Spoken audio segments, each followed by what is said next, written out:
1609년 이탈리아의 천문학자인 갈릴레이는 망원경을 이용을 해서 최초로 천체를 관측합니다. 그는 밤마다 하늘의 달과 별들을 연구했습니다. 달의 분화구, 목성 주위의 위성들, 그리고 은하수를 이루는 수천 개의 별들을 관찰하면서 신비감에 사로잡혔습니다. 그러던 중에 갈릴레이는 지구를 중심으로 별들이 움직이는 천동설이 아니라 태양을 중심으로 지구와 각종 행성들이 돌고 있음을 발견합니다. 이것이 지동설입니다. 그러나 당시에는 천하 만민이 천동설을 믿고 있었기 때문에 거센 반발에 부딪히게 됩니다. 이미 삶과 지식의 변화를 이루는 르네상스 운동이 일어나고 종교개혁이 일어났지만은 여전히 로마 카톨릭의 영향력 아래에 있는 이탈리아는 천동설이 불변의 진리가 되어버렸습니다.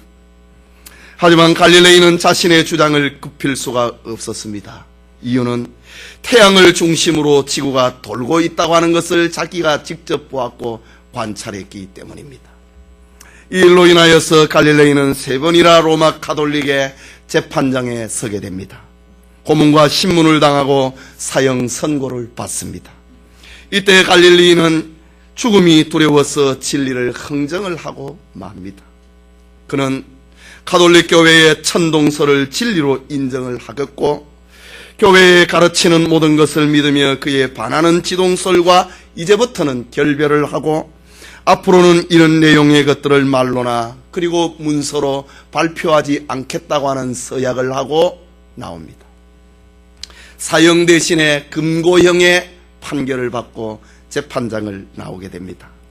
하지만 갈릴레이는 재판장을 나오면서 그래도 지구는 움직인다 라는 말을 힘없이 중얼거리면서 나오게 됩니다. 우리에게는 태양을 중심으로 지구와 별들이 움직인다고 하는 천체의 진리보다 더 분명하고 더 중요하고 더 확실한 진리가 있습니다. 그것은 목숨을 연장하기 위해서 타협을 하거나 흥정을 하거나 부인할 수 없는 영원한 생명의 진리가 있습니다. 오늘 읽은 히브리서 성경은 유대인들 중에서 예수님을 믿게 된 자들을 위해 기록한 글입니다. 그들은 성경에서 말하는 메시아가 예수님이라고 하는 사실을 깨달았습니다. 이 진리를 받은 이후에 저들은 구원과 영생의 삶에 즐거웠습니다. 놀랐습니다. 기뻤습니다. 감사했습니다. 그리고 이 진리 때문에 따라오는 여러 가지 박해도 거뜬히 이겨낼 수가 있었습니다. 그러나 동정 유대인들로부터 핍박과 고난이 계속이 되자 저들의 신앙이 흔들리기 시작했습니다. 신자들 중에 어떤 이들은 핍박을 면하기 위해서 믿음을 포기하는 자들이 생겼고 또 유대교로 다시 돌아가 버리는 그런 이들까지 생기게 된 것입니다. 이때에 히브리서 저자는 우리의 믿음은 고난과 핍박이 온다고 긍정의 대상이 되거나 포기할 수 없는 하나님 앞에 우리를 세우는 영생의 진리임을 가르치고 있습니다. 그것이 무엇인가? 이 시간 하나님 앞에 서는 우리의 담대함이라는 제목으로 하나님의 말씀 받기 원합니다. 우리를 하나님 앞에 세울 수 있는 것이 무엇인가? 첫째는 우리의 큰 대제사장이신 예수님이 계시기 때문입니다. 예수님이 계시기 때문에 죄인된 우리가 거룩하신 하나님 앞에 담대하게 설 수 있다라는 말입니다. 구약시대에 이스라엘을 지탱을 하는 3대 직분은 선지자, 왕, 그리고 제사장입니다. 선지자는 하나님의 뜻을 백성들에게 전달을 하는 역할을 합니다. 왕은 하나님이 주신 권세로 하나님의 백성들을 선하게 통치합니다. 그리고 제사장들은 백성을 대신해서 하나님 앞에 예배와 속죄 사역을 감당합니다. 오늘 읽은 14절 말씀을 다시 보면은 그러므로 우리에게 큰 대제사장이 있으니 승천하신 자 곧 하나님 아들 예수시라. 우리가 믿는 도리를 굳게 잡을지어다. 핍박 때문에 예수 믿는다고 하는 이유 때문에 환난이 오자 믿음을 포기해버리고 배반을 하고 되돌아가 버리는 사람들을 향해 들려주는 말씀. 우리의 믿는 도리를 굳게 잡자라는 말입니다. 여기에 대제사장이라고 하는 말이 나옵니다. 대제사장은 평소에 제사장들을 관리를 하고 1년 중에 속죄일에는 정결한 소와 양을 잡아서 직접 그 피를 들고 하나님의 임재의 상징인 지성소로 들어가는 일을 하는 사람을 말합니다. 이때의 대제사장은 언약궤 주변에 7번 피를 뿌리면서 자신과 백성들의 죄를 속죄하고 용서의 은혜를 구합니다. 이 일을 하는 사람을 대제사장이라고 합니다. 아담의 후손된 모든 인생은 죄인이기 때문에 하나님은 이런 피 흘림의 제사를 통하여서 자신을 만나도록 하셨고, 피 흘림의 제사를 통하여서 용서의 은혜를 입도록 하셨습니다. 하지만 이것은 임시방편이었습니다. 죄를 덮지 못하고 죄를 없애지 못하고 그냥 죄를 덮어버리는 그런 역할을 했습니다.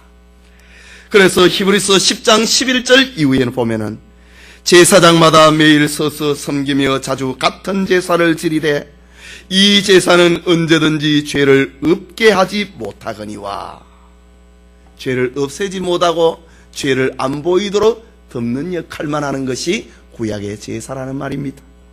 오직 그리스도는 죄를 위하여 한 영원한 제사를 드리시고 14절에 저가 한 제물로 거룩하게 된 자들을 영원히 온전케 하셨느니라 라고 했습니다. 예수님 때까지 짐승제사는 계속되었습니다. 그러나 짐승제사는 죄를 없애지 못하고 죄를 덮는 역할만 했습니다. 죄를 덮어도 그것이 또 삐쳐나오게 됩니다. 그래서 죄를 덮는 그 효력은 1년밖에 되지 않았습니다. 그래서 구약의 대속죄일은 1년마다 돌아오고 1년마다 죄를 덮는 역할을 하게 됩니다. 그러나 예수님께서는 자신이 친히 대제사장이 되셨습니다. 그리고 자신이 친히 제물이 되어서 죄를 덮는 것이 아니라 죄를 영원히 없애버리는 제사를 드렸습니다. 짐승의 제사가 아니라 예수님 자신이 십자가의 죽으심으로 죄를 없애버렸습니다.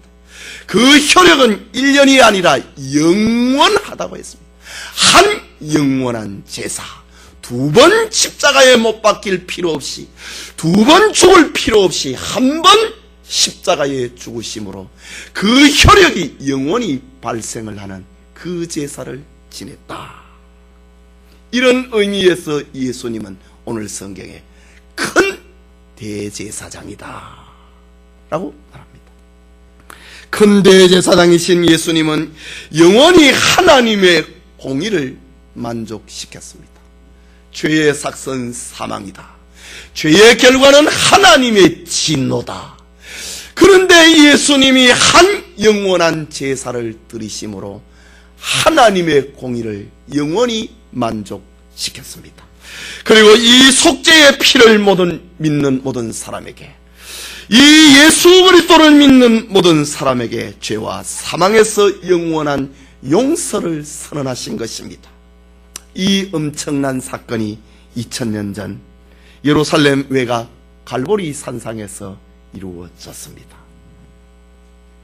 성도님, 사람이 짐승제사를 통하지 아니하고 하나님 앞에 설 수 있게 된 것은 큰 대제사장이신 예수님이 계시기 때문입니다.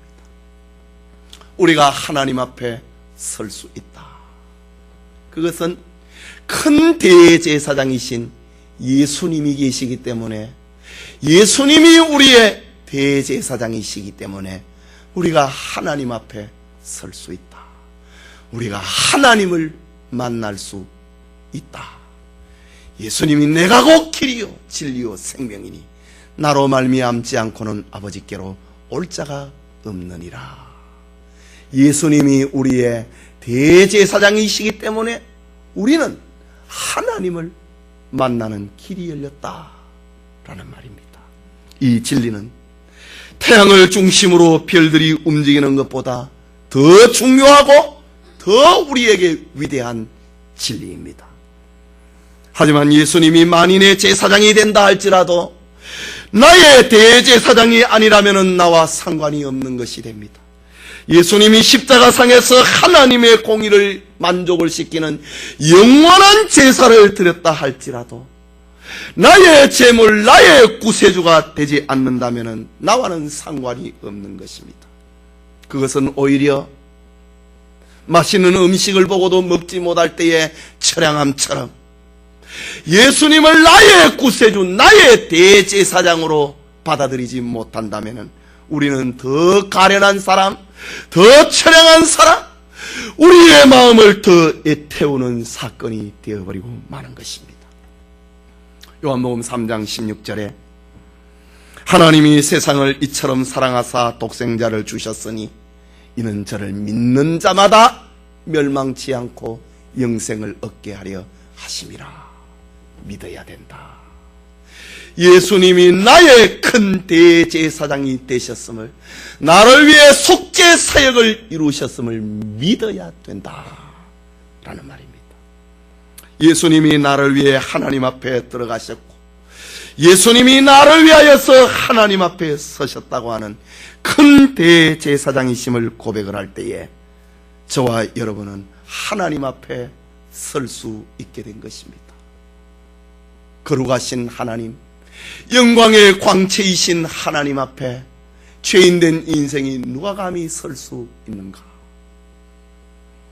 하나님이 만드신 태양도 우리의 두 눈을 가지고 바로 쳐다보지 못하거든 태양을 만드신 하나님을 우리가 감히 어떻게 쳐다볼 수 있는가?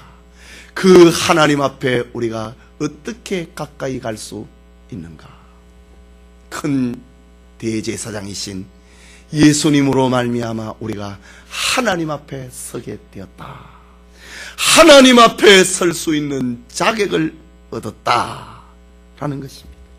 이것은 어떤 어려움이 온다 하더라도 흥정해서는 안 되고 타협해서는 안 되고 이 진리를 버려서는 안 된다라는 것입니다. 1세기의 신자들을 향하여서 히브리서 저자는 지금 이 진리를 증거하고 있는 것입니다. 이 축복이 우리 모든 성도들과 함께 하기를 소원합니다. 그게 둘째로 하나님 앞에 서는 우리의 담대함은 우리의 연약함을 체휼하신 예수님이 계시기 때문입니다. 읽은 15절 말씀을 다시 봅니다. 우리에게 있는 대제사장은 우리 연약함을 체휼하지 아니하는 자가 아니요 모든 일에 우리와 한결같이 시험을 받은 자로 돼 죄는 없으시니라. 여기 우리의 연약, 이 말은 우리의 영적으로 도덕적으로 육체적으로 한계에 부딪히는 불완전한 인간성을 말합니다. 그리고 체휼이라고 하는 말은 아주 중요한 말인데 헬라말로 심파세오라는 말입니다. 이것은 함께 고난받는 것을 가리켜서 심파세오라는 말을 사용합니다. 육체를 입고 이 땅에 오신 예수님이 겪어야 했던 모든 고초, 모든 시험, 모든 유혹을 가리키는 말이 심파세오라는 말입니다. 성경에서 체휼이라고 하는 심파세오라고 하는 말처럼 우리를 감동적이게 만드는 말은 없습니다. 예수님이 이 땅에 계실 때에 인간의 온갖 연약함을 심파세오, 함께 경험했다라는 말입니다. 예수님은 배고픔을 당하셨습니다. 목마름을 당하셨습니다. 단순한 지식적으로 배고프다 목마르다가 아니라 육체적으로 예수님이 목마름을 배고픔을 겪으셨습니다. 자지 못하는 괴로움을 당하셨습니다. 때로는 사랑하는 자가 죽는 이별의 슬픔 앞에 예수님은 눈물을 흘리기도 했습니다. 때로는 멸망을 향하여서 멈추지 않는 모습을 보고 안타까워하는 그런 눈물을 흘리기도 하셨습니다. 제자 중에 가룟 유다가 자기를 은 30의 팔자인 것을 아시고 그를 향하여서 너는 차라리 나지 않았으면 좋을 뻔했다고 하는 그런 안타까움을 표현하기도 하셨던 예수님입니다. 뿐만 아니라 예수님은 마귀의 온갖 시험도 받았습니다. 40일 동안 금식을 하시고 난 다음에 이 돌들을 변하여서 떡덩이가 되게 하라고 하는 배고픔의 시험도 받았습니다. 네가 참으로 하나님의 아들이거든 높은 곳에서 뛰어내리라. 그리하면 천사가 너를 다치지 않게 만들 것이라고 하는 자랑의 시험도 받았습니다. 내게 절하면 천하 만국을 너에게 주겠다고 하는 세상 영광의 시험도 예수님은 받았습니다.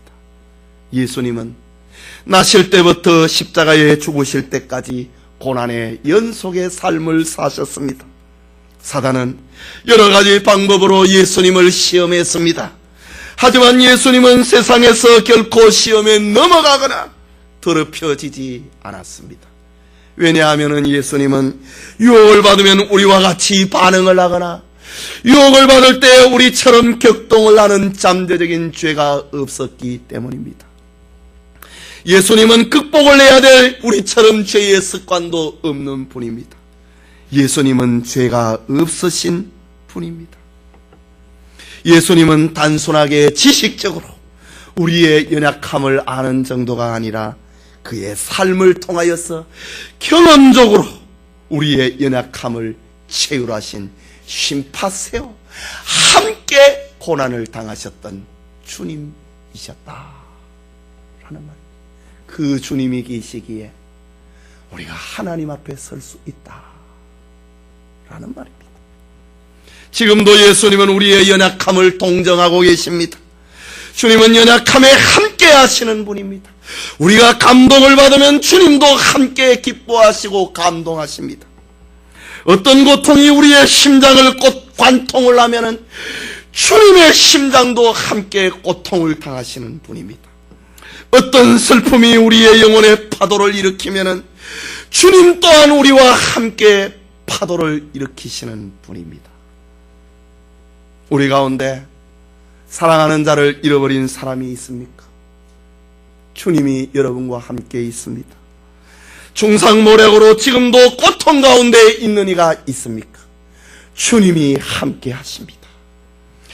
여러분이 만난 슬픔 때문에 도저히 잠을 이루지 못하고 머리를 들 수 없는 분이 있습니까? 주님이 여러분과 함께 심파세요 하십니다. 병든 육체 때문에 시름에 잠겨있는 사람이 있습니까? 주님이 여러분과 함께 합니다. 주님이 계시는데 내가 왜 고통을 당하는가? 주님이 계시는데 내가 왜 병이 들어야 되는가? 그럼 병 안 들고 안 죽고 성공만 계속하고 이 땅에서 어쩌려 그럴 겁니까? 여기는 천당이 아닙니다. 병들어 고통을 당할 때에 천국을 생각하라. 괴로운 일을 만날 때에 여기가 천당이 아니고 천국임을 기억하라이지요. 이 고통에 주님이 우리와 함께하고 있다. 여러분, 주님이 함께하는 것을 복덕방망이라고 생각해서는 안 됩니다. 주님이 함께할 때 만사형통으로 생각을 하면 안 됩니다. 주님은 이 땅에 오셔서 우리와 고난에 동참하기 위하여서 여기가 세상임을, 우리의 삶이 인생임을, 그리고 천국을 소망하도록 하기 위해서 우리와 함께 하시는 분입니다. 주님은 우리의 연약함을 지식적으로 이해하는 정도가 아니라 함께 하시는 분이다. 쉼파세요. 함께 고난당하시는 분이다 라는 말입니다. 주님은 모든 성도 가운데 지극히 작은 자라 할지라도 그 연약함을 함께 하시는 분입니다. 주님은 우리의 연약함을 아십니다. 주님은 우리의 보잘것없음에 함께 하십니다. 우리의 강하지 아니며 우리의 기쁘지 아니함에 주님이 아십니다. 주님은 우리의 고통, 우리의 의가 없음, 우리의 의기소침함을, 우리의 떨림을, 우리의 과민함을 주님이 아시고 우리와 함께 하시는 분입니다. 이런 것들로 인하여서 우리에게는 자주자주 죄가 발생을 하지만 그러나 주님은 죄에 빠지지 아니하면서도 우리의 연약함을, 우리의 부족함을, 우리의 의기소침함을 동정하시는 분입니다. 우리는 이 진리를 붙들어야 된다. 1세기의 신자들이 동족 유대인들로부터 핍박이 오니까 그것이 무서워서 그것을 견디지 못해서 믿음을 포기하는 자들이 생겨난 것입니다. 그래서 들려주시는 말씀, 주님이 우리와 함께하고 있다. 주님이 함께하면 왜 죽어야 되느냐? 그것이 아니라 주님이 너의 눈물에 너의 죽음에 함께하고 있다. 그것입니다. 주님이 이 땅에 계실 때에 자기의 택한 자들 가운데 불쌍한 자들, 쓸쓸한 자들, 약한 자들과 함께 하셨습니다. 지금도 예수님께서는 우리의 연약함을 체휼하시고 여러분의 약함을 동정하시는 분입니다. 그분 예수 그리스도가 우리의 소망이요 위로의 근거라고 하는 말입니다. 그렇기 때문에 이 축복은 흥정을 하거나 팔아넘길 수 없는 세상에서 가장 가치 있는 것이란 말입니다. 이 일로 인하여서 우리는 하나님 앞에 담대하게 설 수 있습니다.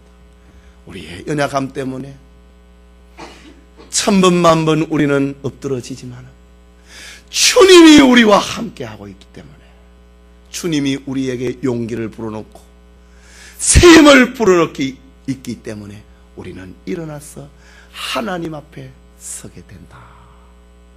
이 진리입니다. 함께하기를 소원합니다. 마지막으로 하나님 앞에 서는 우리의 담대함은 우리로 은혜의 보좌에 이르게 하시는 예수님이 계시기 때문입니다. 예수님은 우리의 큰 대제사장이 되시고 인간의 몸을 입고 오셔서 우리의 연약함을 몸소 체휼하셨습니다. 그리고 친히 십자가에 못 박혀 죽으심으로 우리의 구원을 이루셨습니다. 그렇다면 구원받은 우리에게, 구원받았다는 이 사건은 우리에게 어떤 의미를 가져다 주는가? 16절 말씀에 보면은, 그러므로 우리가 긍휼하심을 받고 때를 따라 돕는 은혜를 얻기 위하여 은혜의 보좌 앞에 담대히 나아갈 것이니라 라고 합니다. 이 말은 너무 귀한 말입니다. 과거에는 사람이 하나님 앞에 직접 나아갈 수가 없었습니다. 대제사장이 우리를 대신해서 하나님 앞에 나갔습니다. 사람이 하나님 앞에 나아가는 것에 방해 요소가 너무 많았습니다. 그것은 성전에 하나님이 계신 지성소와 성소를 구별을 하고 있는 10cm 이상 두께가 되는 큰 휘장이 성소와 지성소를 막아 놓았습니다.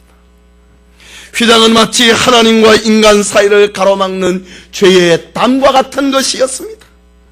그래서 대제사장만이 우리를 대신해서 들어가고 대제사장만이 짐승의 피를 가지고 성소의 휘장 안으로 들어갈 수 있었던 것입니다.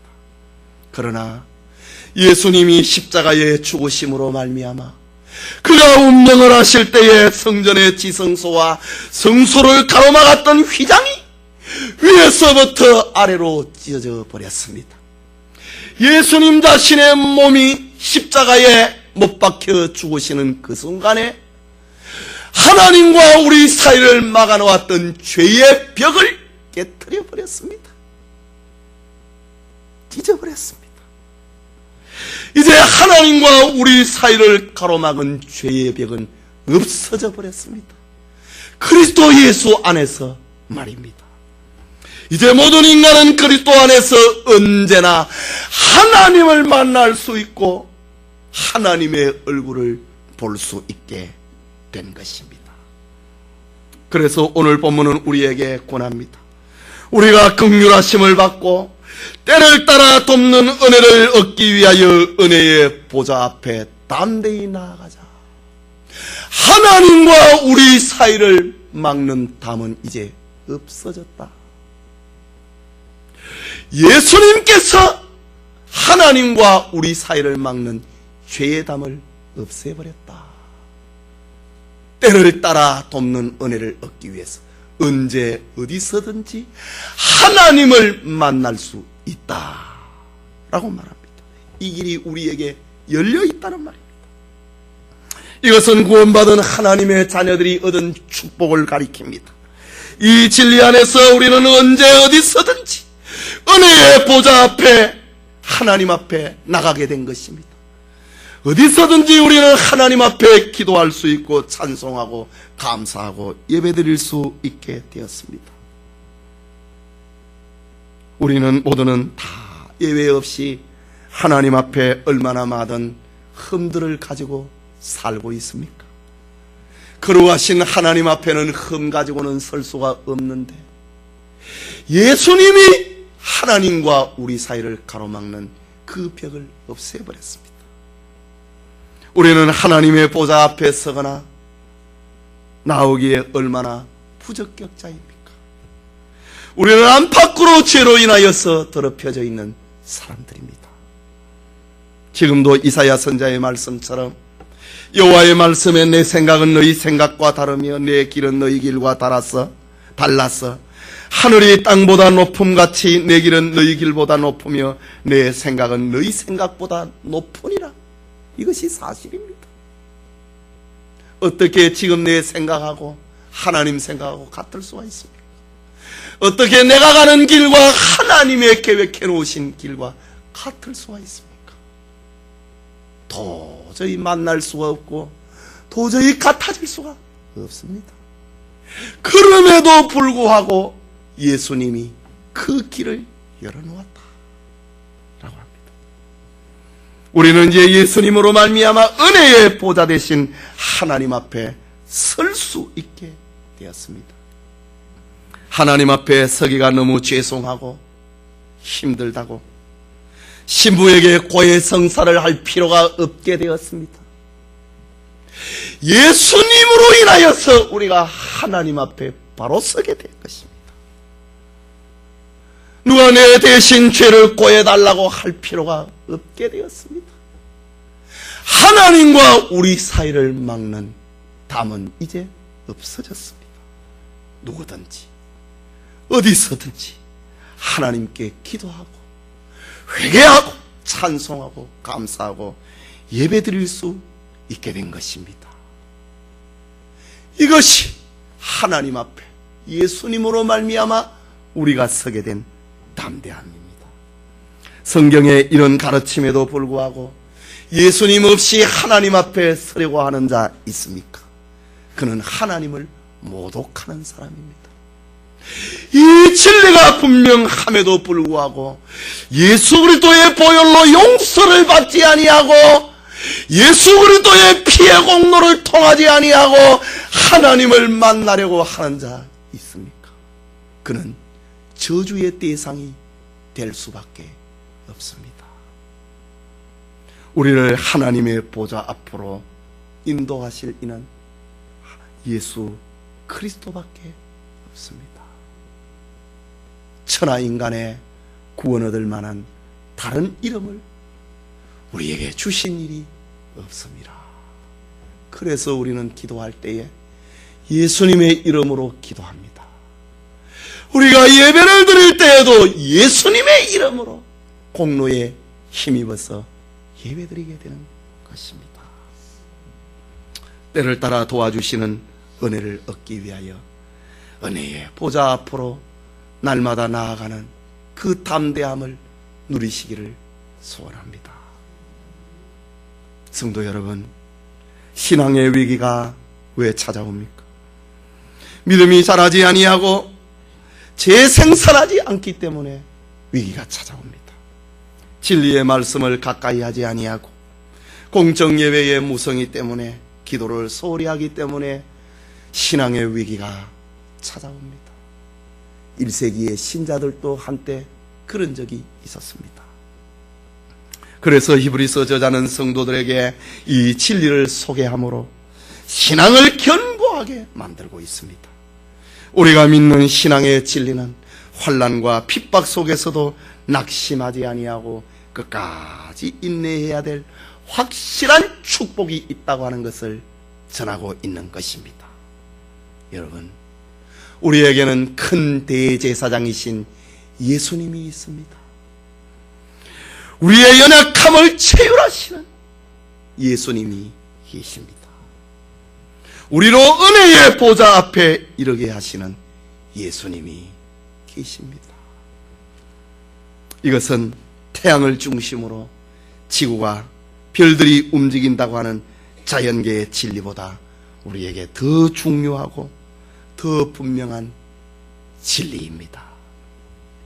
하나님 앞에 담대하게 누구든지 서고, 내가 어떻게 기도하고 내가 어떻게 하나님 앞에 설 수 있을까? 그런 생각을 버리고 하나님 앞에 담대하게 서고 이 담대함을 누리는 축복이 우리 모두와 함께 하기를 축원합니다.